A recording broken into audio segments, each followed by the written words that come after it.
think I want to draw next?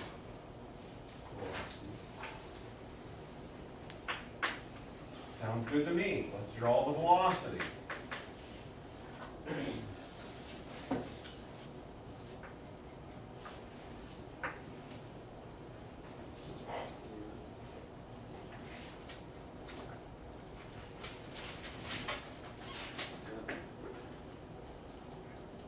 What's the maximum velocity of the mass? Let's see, what's the maximum value of sine? What? 1. So what will be the maximum values of velocity? Since sine has a maximum value of 1, the maximum value of velocity available will be negative omega a, and that'd be the maximum negative velocity. And then we'd also have, oh yeah, sine can also be negative 1. So the maximum positive velocity will be omega a.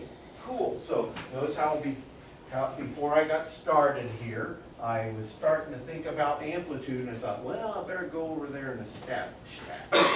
The maximum velocity will be omega a minus omega a. And what function do we wish to draw for this? Negative sign. What does negative sign look like?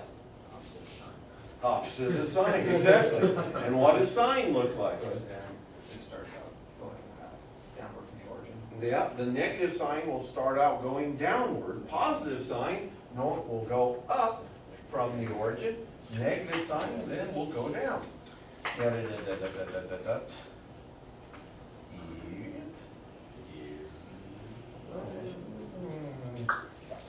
And it better complete one oscillation, right? In that period.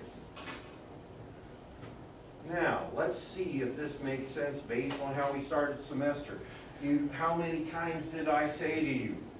Position, velocity, acceleration. Velocity is equal to the slope of position with respect to time. Let's see if that makes sense. What's the slope of your position graph with respect to time right here? 0. And then what does it become? After it's 0, it starts to become more and more negative. Looks good. Where it has a maximum negative slope right there, 0 slope there, maximum positive, and back to 0. Perfect. Neat relationship between sine and cosine. That's why we say they are the derivatives of one another. Okay, next thing. What do you think I want to draw next? Acceleration.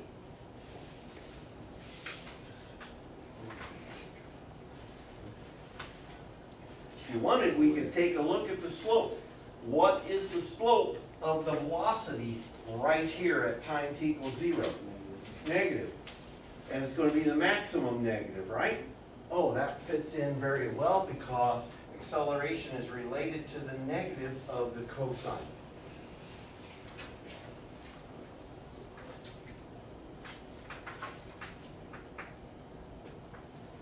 With the limits being minus omega a squared. Was it omega squared? Excuse me. Yes, Freudian slip. Oh, maybe not. Maybe not a Freudian slip, just a slip. Okay, so we start off with the cosine being negative.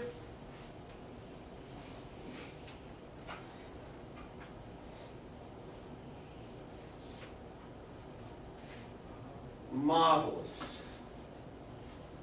Now, look at all the stuff we have. That is pretty dang cool. And so we're starting to get a good grasp on things, and starting to get an idea of how we could calculate actually the position, velocity, and acceleration at any particular time, right?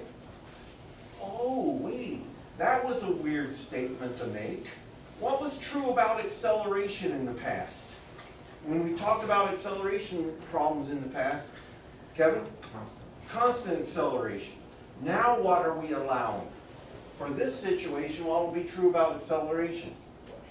It'll change with respect to time. It's no longer constant.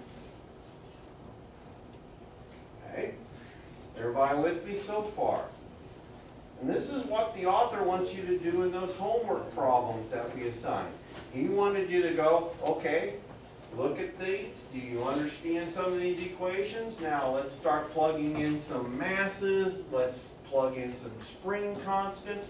Because you give me a mass and a spring constant, I can give you omega. What have we discovered about the relationship between omega and the period? Well, omega is 2 pi over the period. Sorry, Miranda. Oh yeah, okay, well, Emily's covering for it. Okay, so it's a matter of saying omega is equal to 2 pi over t. Okay, now what do we need to do?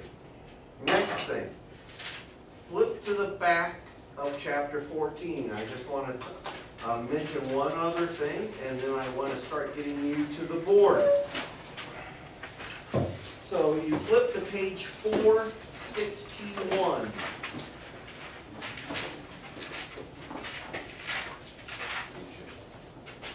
Okay, so take a look at the top of 461. You'll notice that already you see some familiar things that we have derived.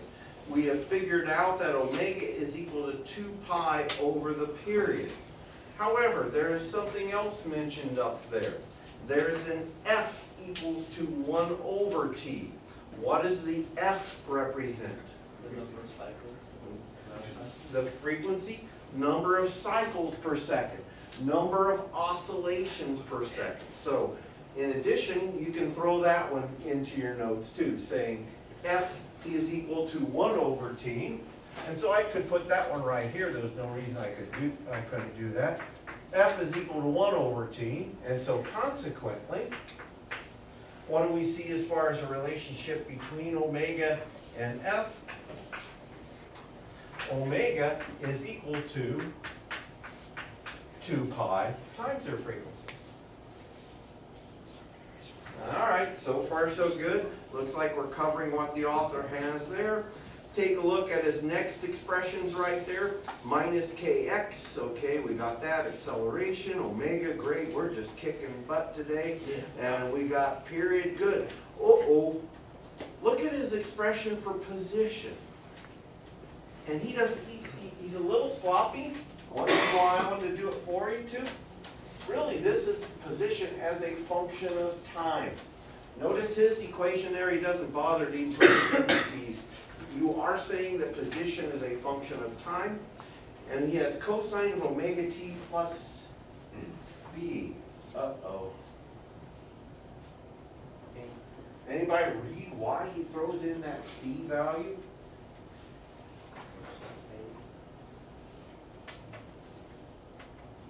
Let's think about this now.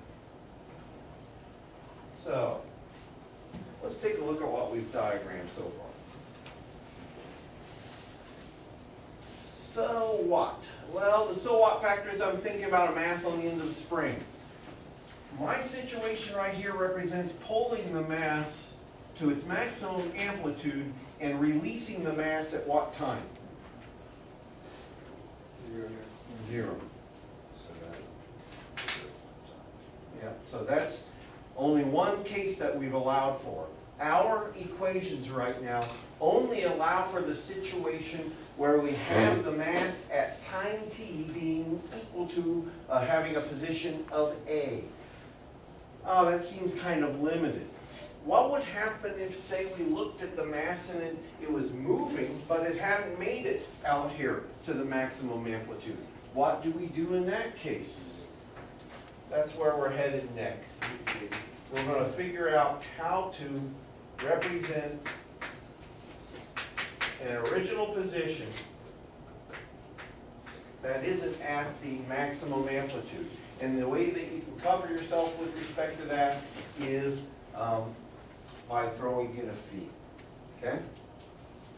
we'll see how, there's only so much we should do in one day, so I'm gonna let that to be next time. And so make sure you take a look at the author's discussion of this.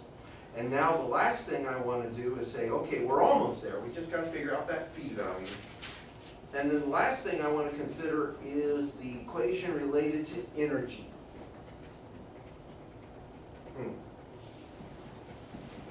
See that energy equation. Let's write it down and see how you guys are feeling at this point. And then we'll get people up to the board.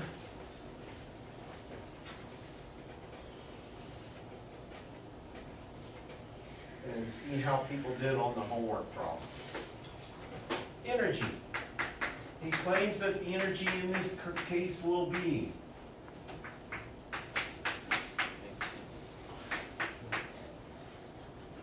why does this expression make sense for the energy of a mass on the end of a spring? What's this first term represent? Kinetic energy. What does this represent? Elastic potential energy. Very good. Sum those together and you get the total energy in the situation. The energy is either going to be in motion or in the spring. Cool. And then he claims that this is equal to 1/2 Ka squared.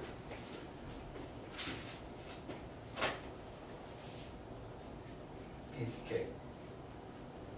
We prove this in a couple minutes. Notice we got V right over there.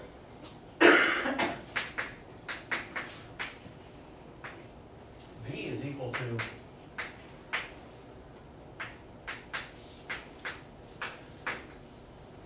okay.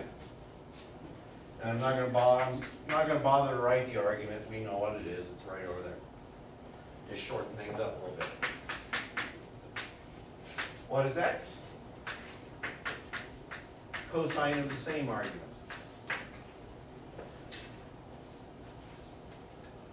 Okay?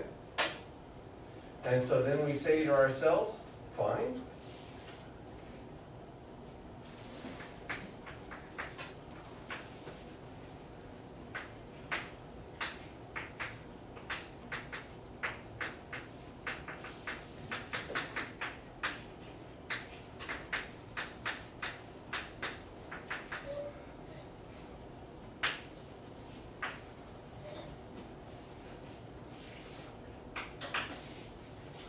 Scratch your head. What's omega equal to? What do we just have up here? What's omega equal to?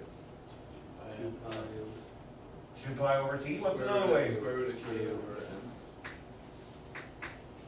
So omega squared is actually equal to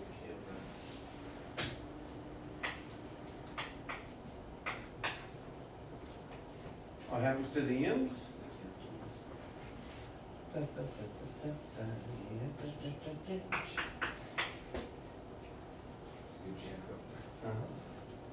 Now, anybody remember something about cosine squared plus sine squared? For a given angle, sine squared plus cosine squared is equal to 1. How about that? So, that's where this thing comes from.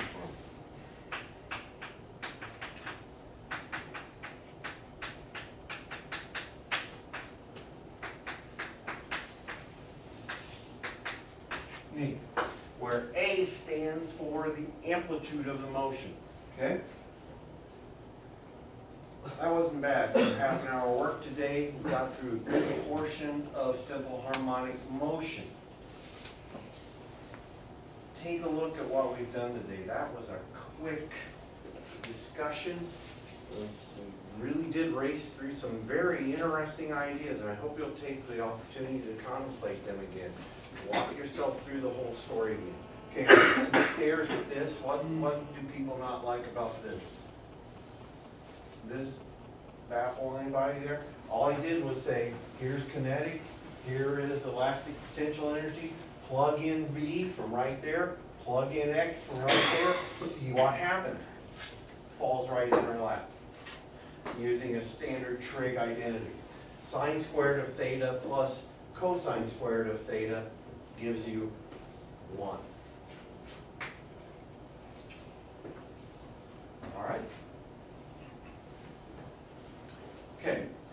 Now, what homework problems were giving you trouble? 14.31. 14.31. That's pretty good. Okay, you had all of them but that one. Okay. Now, let's see what we can do with it. You're watching an object that is moving in simple harmonic motion. What does that imply to you? Now, hopefully it tells you that you need to refer to these equations right here. So I'm armed and ready. I got all my equations ready. Now let's just see what they give us. When an object is displaced 0.6 meters to the right of its equilibrium, I guess the original position is 0.6 meters, and it has a velocity of 2.2, so it has an initial velocity of 2.2 to the right, and they give us the acceleration. Very interesting. I guess they give us all of the beginning quantities there. How much farther does it travel beyond this point until it comes to rest? You say to yourself, I guess we're kind of in that situation right here. Because this equation right here applies to all points within the motion, correct? What did they give us? They gave us some original velocity, and at that same time they gave us the position, correct? So, what did they ask us about though? They wanted us to determine A. Neat. I guess just happened to tie right into this equation here. Let's write it down though. Getting some head scratching and stares about that, so we better just dive right in. But I wanted to point out before we dive in that honestly we have the equation we need right here. You just need to see what this equation is telling us. It says for any instant in time, what's true? For any instant in time, due to conservation of energy, the kinetic energy plus the elastic potential energy has to equal 1/2 Ka squared. This is simply conservation of energy.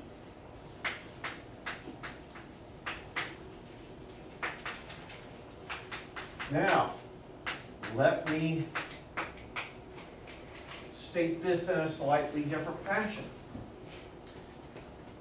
Does anybody recognize what this term represents? 1/2 Ka squared. This is oscillating. What is its kinetic energy when it's at the farthest point to the right here? So the kinetic energy would be 0 and all of the energy would be stored as elastic potential energy. Oh, so that's all this is. This is just saying this is the situation when it's all stored in elastic potential energy. When it is at one of the turning points, you may recall that term from the past. We say that these endpoints here to the motion are the turning points where it turns around in direction. Okay, so now I think we're ready to solve this problem. Let's make sure, let's see, what haven't I done at this point? Thank you very much. It's very important that you don't draw diagrams.